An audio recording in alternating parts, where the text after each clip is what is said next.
बिस्मिल्लाहिर्रहमानिर्रहीम। Last lecture में हमने फायरबेस के साथ रिएक्ट नेटिव की कनेक्टिविटी पढ़ी थी और मैंने आपको ये मेरा लेक्चर आपके सामने पहला लेक्चर। इसमें रियल टाइम डेटाबेस, ये रियल टाइम डेटाबेस है। यहाँ पे रियल टाइम डेटाबेस की मैंने आपको ऑब्जेक्ट्स बनाने सिखाए थे, लाइक जेसन किस तरह बनती है यहाँ पे, और इसको कोड के ज़रिए कैसे रीड और राइट किया जाता है। यहाँ पे आप रूल्स में जाके किस तरह से वैल्यूज़ को फॉल्स की जगह ट्रू करते हैं, ये सारी चीज़ें हम पढ़ चुके हैं। इस कंप्लीट सीरीज़ में हमें authentication, Firestore, real time database, storage, hosting, functions और मशीन लर्निंग, ये सारी चीज़ें पढ़नी है। तो आज हमारा रिएक्ट नेटिव विद फायरबेस का लेक्चर नंबर 2 है। इस लेक्चर में मैं आपको रियल टाइम जो ऐप मैं बना रहा हूँ उसके साथ फायरबेस की मदद से डेटा फैच करना सिखाऊंगा। ये आपके सामने जो डेटा आपको शो हो रहा है, बुक्स की लिस्टिंग, ये बेसिकली रियल टाइम डेटा है जो फायरबेस की मदद से फैच हो रहा है। तो कोशिश करते हैं इसके एंड वाले रिकॉर्ड पे चलें ताकि मैं आपको डेटा फैच करके यहाँ पे उसको गेट करके दिखाता हूँ। जी चलें, ये इसको अभी लोड होने दें, मैं आपको दिखाता हूँ। यहाँ से एंड में हम चलते हैं ताकि नया डेटा जो मैंने अभी इसमें लोड किया, ये देखें टेस्ट 1। अब देखें बेसिकली अगर हम कोड की मदद से देखें तो ये हमारा कोड है जिसमें काम की चीज़ असल में ये लिखी हुई है। बाकी जो लॉजिक है ए सिंक स्टोरेज की, ये मैं आपको साथ बता दूंगा। फ़िलहाल आपको सिर्फ ये चंद लाइनों का कोड लिखना है जो हम लास्ट लेक्चर में पढ़ चुके थे। तो आपको ये 4-5 लाइंस लिखनी है, उसके बाद सेट स्टेट कर देनी है बुक अरे। ये बुक अरे मैं फिर फ्लैट लिस्ट को देता हूँ तो ये डेटा जो है इस तरह से इस तरह शो हो जाता है। ठीक है, इसको मैं अगेन एंड पे ले जाता हूँ, इसको एंड पे जाने दें। तो मैं आपको एक नया डेटा लोड करके दिखाता हूँ। इसको अभी हम कर देते हैं कमेंट और आ जाए। बेसिकली ये जो डेटा है ना, ये लिटरेचर के डेटा में, लिटरेचर में आने के बाद आप देखेंगे इसमें एक डेटा का ऑब्जेक्ट है और उसके बाद इसमें कोई 63 इसमें ऑब्जेक्ट्स हैं और 0 से लेके 62 तक 63 ऑब्जेक्ट्स बनते हैं। और आप ज़रा इस ऑब्जेक्ट को देखें तो इसमें लिखा हुआ है टेस्ट 1 और टेस्टिंग, जो कि आपको यहाँ पे सबसे एंड में नज़र आएगी। ये देखिए ऑथर टेस्ट 1। ठीक है, तो अभी हम देखते हैं ऑथर, और इसके अलावा अगर हम देखें बुक नेम तो वो इसमें नहीं है, तो वो बुक नेम ऐड कर देता हूँ मैं। बुक नेम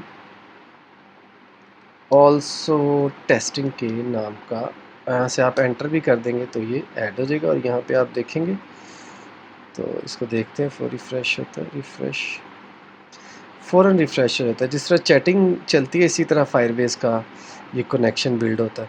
आपने देखा मैंने रिफ़्रेश भी नहीं किया, कोड में जाके रीलोड भी नहीं किया, और यहाँ पे लिखा होगा ऑल्सो टेस्टिंग। अब यहाँ पे एक और चीज़ देखिए, हमारे पास थंबनेल नहीं है, यहाँ पे ऐड करते हैं थंबनेल। तो थंबनेल ऐड करने के लिए फ़िलहाल मैंने यहाँ पे डमी डाटा ऐड कर दिया है। अब मैं आपको इसके साथ थोड़ा सा बता देता हूँ थंबनेल कैसे ऐड करते हैं। मैंने यहाँ पे स्टोरेज का ये ऑप्शन ओपन किया हुआ है। यहाँ पे अपलोड फाइल में जाके कोई भी पीएनजी या जेपीजी फाइल आप अपलोड कर दें।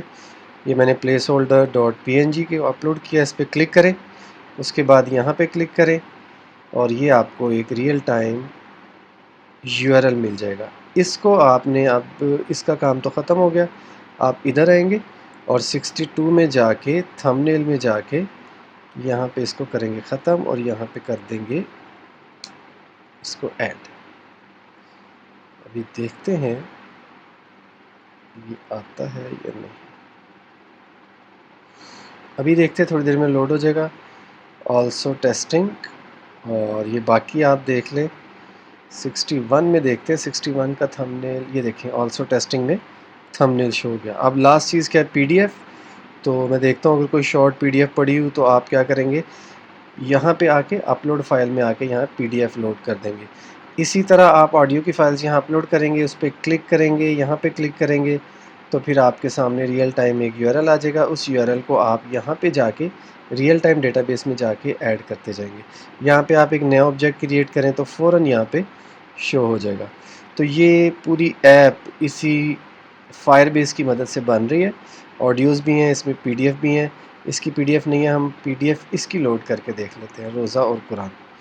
आई थिंक सो इसकी पीडीएफ में भी इशू है। रमज़ान के परहेज़, इस पर क्लिक करके देखें। तो ये थोड़ा सा टाइम लेगी लोड होने में। उतनी देर में आपको कोड के बारे में, ये देखें लोड हो रही है। फर्स्ट टाइम ये टाइम लेगी, उसके बाद ये कैशे में डाटा रख लेती है। अब आप थोड़ा सा कोड को देखें।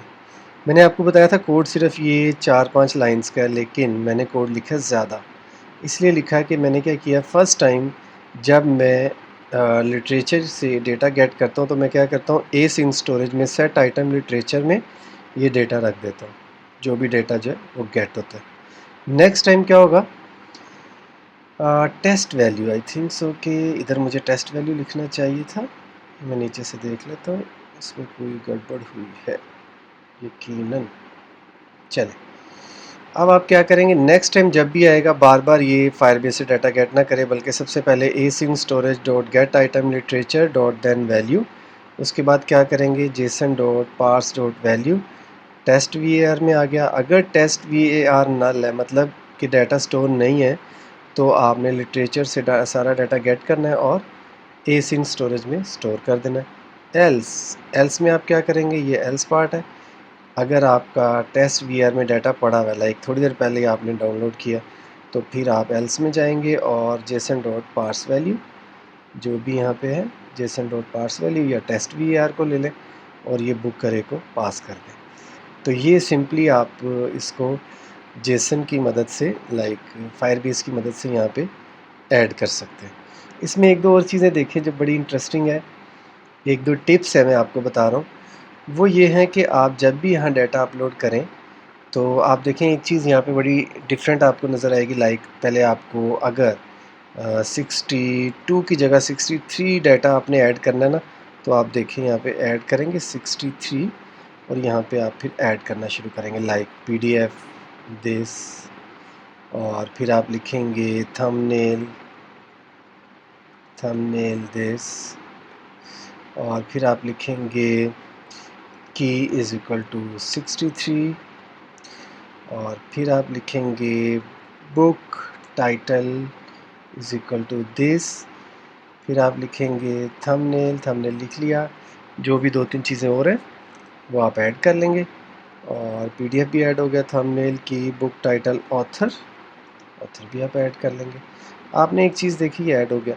ये जो आप एक्स्ट्रा ऐड करते हैं ना 63, ये सिर्फ फायरबेस वाले आपसे कहते हैं कि आपने इस तरह से लिखना है 63 और उसके बाद, लेकिन जब ये डाटा फैच होके कोड में आपके पास आता है ना, तो तब इस 63 का कोई रोल नहीं होता। ये डाटा सीधा सीधा ये 4-5 वैल्यूज़ आपके पास आती हैं।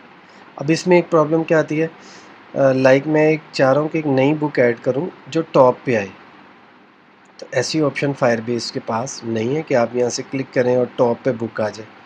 एक तरीका ये हो सकता है कि आप हमेशा अपने कोड में लॉजिक ऐसी लगाएं कि जो बॉटम पे, अरे में जो बॉटम पे है वो आप टॉप पे शो कर दें, सॉर्टिंग ऐसी कर दें ताकि जो भी नीचे ऑब्जेक्ट ऐड हो वो हमेशा टॉप पे आ जाए।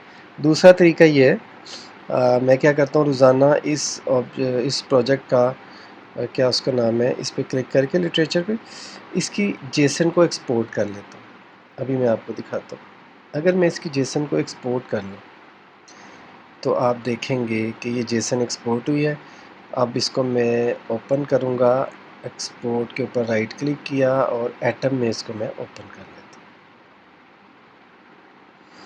अगर आपको ऐसे आसान लगे तो आप ऐसे कर लें, एटम में इसको ओपन करें, और मैं तो इसको बिल्कुल इसी तरह करता हूँ। एटम में जब आप ओपन करेंगे ना, आप देखेंगे कि वो जो 62, 63 हम खुद से ऐड कर रहे हैं ना, उसका यहाँ पे कोई रोल नहीं होगा, आपको ढूंढने से भी वो नहीं मिलेगा। तो इसका मतलब है कि वो फायरबेस की अपनी कुछ लिमिटेशंस है, उसकी वजह से हमें वो ऐड करना पड़ता है। अब ये देखिए, ये आपके पास क्या आ गया, कैटेगरी बुक्स, उसके बाद डेटा, और डेटा के अंदर आपको वो 01 नज़र नहीं आ रहा लेकिन की नज़र आ रही है। एक काम ये हो सकता है, आप यहाँ पे एक नया ऑब्जेक्ट ऐड कर दें टॉप पे, ठीक है, इस तरह से ऐड कर दें। यहाँ पे आपने टॉप पे ऐड कर दी, यहाँ पे कॉमा लगा दें और यहाँ से सारी नई वैल्यूज़ ऐड कर लें। जब ये पांचों वैल्यूज़ या 6 वैल्यूज़ ऐड हो जाए तो ये जो नई जेसन आपने बनाई है इसको सेव करें। ये सेव हो गई। उसके बाद यहाँ आके आप इसको कर दें यहाँ से डिलीट। जब ये आप यहाँ से डिलीट कर देंगे तो यहाँ पे आके इंपोर्ट जेसन कर लें जो आपने अभी लेटेस्ट जेसन बनाई है। तो ये एक तरीका हो सकता है।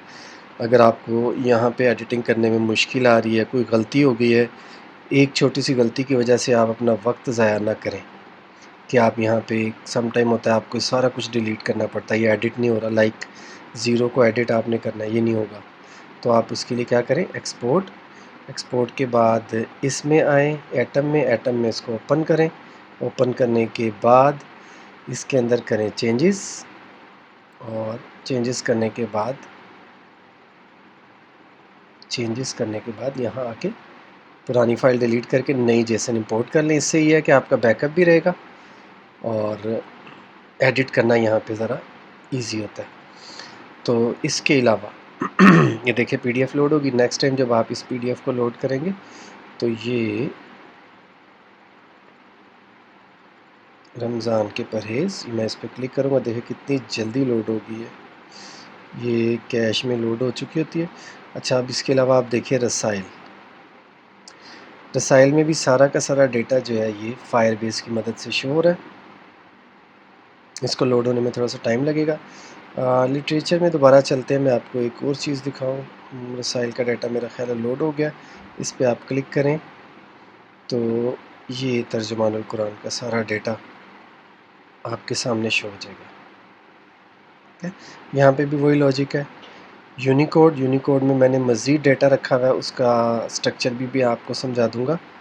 वैसे आप यहाँ से पहले डेटा देख लें, यूनिकोड पे क्लिक करने से किस तरह का डेटा शो होता है। तो ये रसाइल का डेटा है, ये तो लिटरेचर का है। यहाँ से आप वापस चले जाएं। ये लोड होने में सम टाइम थोड़ा सा टाइम ले लेता है, इसको लोड होने दें। मैं आपको यहाँ से ये देखें, यूनिकोड का डेटा है। वापस आएँ,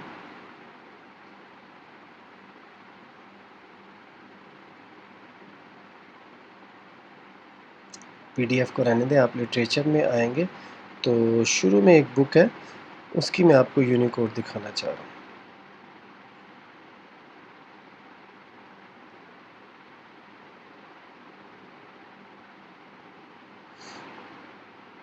चलिए यहाँ से देख लेते हैं, लिटरेचर में आए, लिटरेचर के डेटा में आए, डेटा में आप 9 नंबर पे आएँ और इसमें आप देख रहे हैं एक और ऑब्जेक्ट आपको नज़र आएगा डेटा का।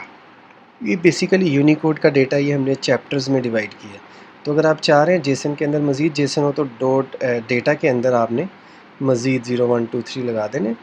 अब 0 1 2 3 ये बेसिकली चैप्टर नंबर 1 है, ये चैप्टर नंबर 2 है। हर चैप्टर में फिर काफ़ी टॉपिक्स होते हैं। चैप्टर नंबर 1 में एक ही टॉपिक है, चैप्टर नंबर 2 में 2 टॉपिक्स हैं। ये आप स्ट्रक्चर ज़रा देख लें। चैप्टर नंबर 3 में 2 टॉपिक्स हैं।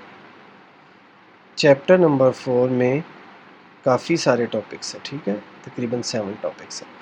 तो ये सिंपल मैंने आपको स्टोरेज और रियल टाइम डेटाबेस का कनेक्शन बताया, आपको ये यहाँ पे लोड करना सिखाया। उम्मीद है आपको समझ आ गई होगी। नेक्स्ट लेक्चर में हम ऑथेंटिकेशन के कुछ टॉपिक्स पढ़ेंगे, फिर फायर स्टोर पढ़ेंगे। तो हमारे चैनल को सब्सक्राइब करना ना भूलें। अस्सलाम वालेकुम व रहमतुल्लाहि व बरकातहू।